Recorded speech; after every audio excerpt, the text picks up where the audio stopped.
दोस्तों, धार्मिक मान्यता के मुताबिक सिंदूर सुहाग का प्रतीक है। माना जाता है कि सिंदूर लगाने से पति की रक्षा होती है और उसे बुराइयों से बचाया जा सकता है। सिंदूर लगाने से महिलाएं की सकारात्मक ऊर्जा बढ़ती है, जिसका असर उसके पति और जीवन पर सकारात्मक पड़ता है। सिंदूर लगाने से महिला मानसिक और शारीरिक रूप से स्वस्थ रहती है। सिंदूर लगाने से घर में सुख शांति और खुशहाली बनी रहती है। कहा जाता है सिंदूर लगाने का इतिहास रामायण काल से है। माना जाता है कि माता सीता अपनी मांग में सिंदूर लगाती थीं। सिंदूर लाल रंग का होता है, जो माता पार्वती की ऊर्जा को दर्शाता है। सिंदूर माता लक्ष्मी के सम्मान का प्रतीक होता है। वैसे सिंदूर हल्दी और लाइम से बनता है, जिससे तनाव कम होता है और दिमाग एक्टिव रहता है। सिंदूर लगाने से ब्लड प्रेशर भी कंट्रोल में रहता है। सिंदूर लगाने से एकाग्रता बढ़ती है और चित्त एक जगह रहता है।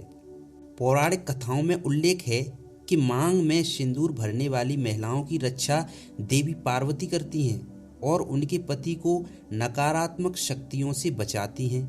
लाल रंग सिंदूर का मुख्य रंग होता है, जो शुभता और सौभाग्य प्रतीक भी माना जाता है। इसे सुखी वैवाहिक जीवन का एक प्रतीक माना जाता है।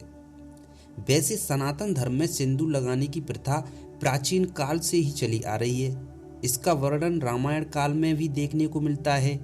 एक पौराणिक कथा के अनुसार माता सीता प्रतिदिन मांग में सिंदूर लगाती थीं। हिंदू धर्म के अनुसार महिलाओं को रविवार, सोमवार और शुक्रवार को बाल धोकर ही सिंदूर लगाना चाहिए। पति की लंबी की उम्र के लिए महिलाएं की तरह के व्रत जैसे करवा चौथ, बट, सावित्री पूजा और तीज करती हैं। ऐसे में इन व्रत के दौरान सिंदूर जरूर लगाना चाहिए। यह व्रत सुहागिन महिलाएं के लिए बेहद शुभ माने जाते हैं।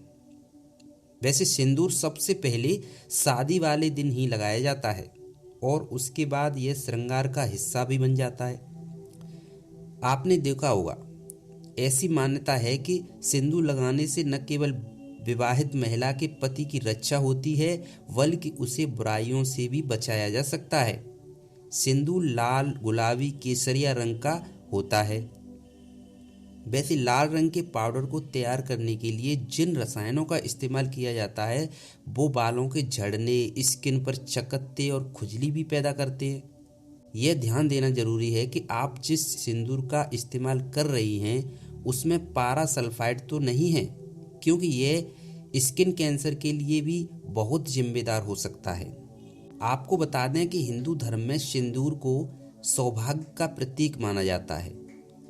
मान्यता यह भी है कि सुहागिन महिलाएं द्वारा मांग में सिंदूर भरने से पति की आयु लंबी होती है और स्त्री को सौभाग्य का आशीर्वाद प्राप्त होता है।